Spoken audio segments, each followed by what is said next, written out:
A year after 9/11, military officials were telling an entirely different story, that Flight 93 was being tracked. In the Pentagon Command Center, there's a report of another hijacked plane, United Airlines Flight 93. We received a report from the FAA that Flight 93 had turned off its transponder, had turned, and was now heading towards Washington, D.C. The decision was made to try to go intercept Flight 93. The rules have changed. We could do something about it now. Colonel Bob Marr is in command at the Northeast Air Defense Sector base in Rome, New York. The words that I remember as clear as day was, "We will take lives in the air to preserve lives on the ground." Marr orders his air controllers tell the pilots to intercept Flight 93. United Airlines Flight 93 will not be allowed to reach Washington, D.C. The closure time came and went, and nothing had happened. So you can imagine everything was very tense. Flight 93 is about 175 miles north and west of Washington, flying over Somerset County, Pennsylvania. Up above, a fighter jet streaks by. It was about, 10:03 that the fighters reported that Flight 93 had crashed. Eventually, of course, we never fired on any aircraft. When you heard the plane was down without a shot being fired at it, do you remember what you said? We just witnessed an act of heroism. Was Flight 93 downed by hijackers in an open field in Shanksville, Pennsylvania? Or is the truth being withheld from the public?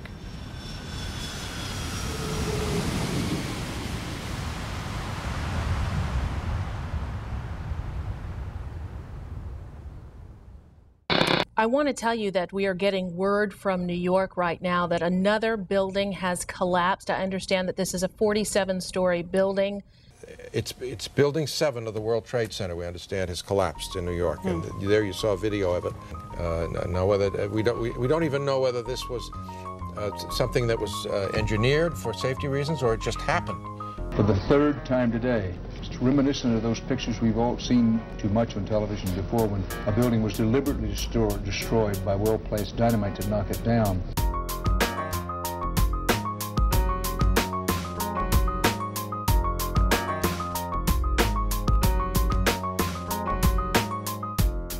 In 1984, construction began on World Trade Center Building 7, a 47-story office building, 570 feet tall, and 300 feet away from the North Tower.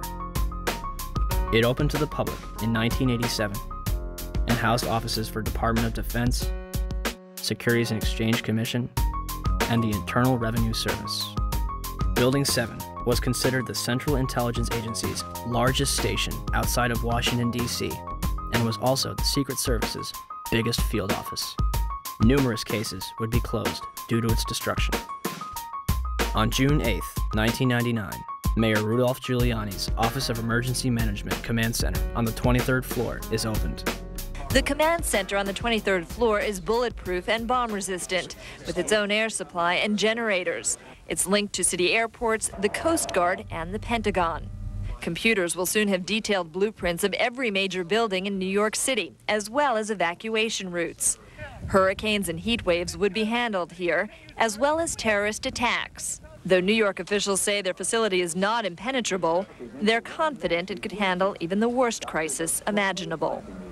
Deborah Fayerick for CNN, New York. The 50,000 square foot center has reinforced, bulletproof, and bomb-resistant walls, its own air supply and water tank, beds and showers, and 3 backup generators. It has countless monitors which oversee police and fire department responses, and it is staffed around the clock. Hours before the first plane would strike the World Trade Center, Building 7's alarm system would be placed on test status at 6:47 a.m. for a scheduled period of 8 hours. This normally occurs during maintenance, and any fire alarms from the building are disregarded. After the second plane strikes the South Tower, the building's power is shut off and its tenants are evacuated. The major fires in World Trade Center 7 were as follows. On the east face, between floors 11 and 12. On the north face, on floors 7 and 12.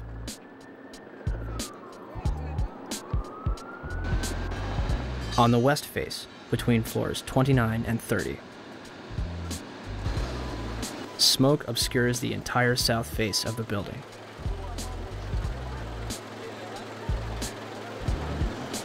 By 3 p.m., Chief Daniel Nigro of the FDNY had set up a collapse zone around Building 7. After 4 p.m., news outlets began reporting that the building had collapsed. We are getting information now that one of the other buildings, Building 7, in the World Trade Center complex is on fire and has either collapsed or is collapsing. We've got some news just coming in, actually, that the Salomon Brothers building in New York, right in the heart of Manhattan, has also collapsed. Now, more on the latest building collapse in New York. You might have heard a few moments ago I was talking about the Salomon Brothers building collapsing, and indeed it has. Apparently that's only a few hundred yards away from where the World Trade Center towers were. And it seems that this was not a result of a new attack. It was because the building had been weakened during this morning's attacks. We'll probably find out more now about that from our correspondent, Jane Stanley. Presumably there were very few people in the Salomon building when it collapsed. I mean, there were, I suppose, fears of possible further collapses around the area. That's what you would hope, because this whole downtown area behind me has been completely sealed off and evacuated, apart from the emergency workers. That was done by the mayor, Rudy Giuliani. Jane, I think many of us, when we heard the news, perhaps on the radio earlier today, were completely flabbergasted by it and just couldn't comprehend it. I mean, it almost sounded too far-fetched. I was wondering what it's felt like for you being in Manhattan. Well, unfortunately, I think we've lost the line with Jane Stanley in Manhattan. Perhaps we can rejoin her and follow that up later. Where did CNN and BBC get their information, especially considering the building was still standing directly behind their reporters? The collapse of the building at 5:20 p.m. would cause speculation as to how it fell. The collapse of the main structure takes place in approximately 6.5 seconds, and the building falls symmetrically into its own footprint, barely damaging the surrounding structures. It will create a pyroclastic cloud that mushrooms down surrounding streets. Initially, it is assumed that the building's diesel tank may have been responsible for the collapse. The Federal Emergency Management Agency's report in 2002 will state that the specifics of the fires in WTC 7 and how they caused the building to collapse remain unknown at this time. FEMA does analyze the collapse of Building 7, but then they say our best hypothesis has only a low probability of occurrence. This needs further investigation, and I certainly agree with them on that. Then NIST is handed the ball. It's kind of a hot potato. Okay, NIST, you explain the collapse of World Trade Center 7, this rapid, straight-down collapse of this 47-story skyscraper. Sadly, by this time, virtually all structural steel from Ground Zero had been recycled, and no steel was recovered from Building 7 for investigation. As of this date, NIST is still working on their final report. NIST decoupled the study of the collapse of Building 7 from the analysis of the collapse of the towers. So now it's sitting over here. The report on the collapse of Building 7 from NIST is long overdue. We're still waiting for it, hoping they have an explanation. We are looking at it. There's actually a very good write-up recently from Controlled Demolition Experts, which you probably ought to read. We haven't finished the investigation yet, so I'm not at liberty to talk about any intermediate findings.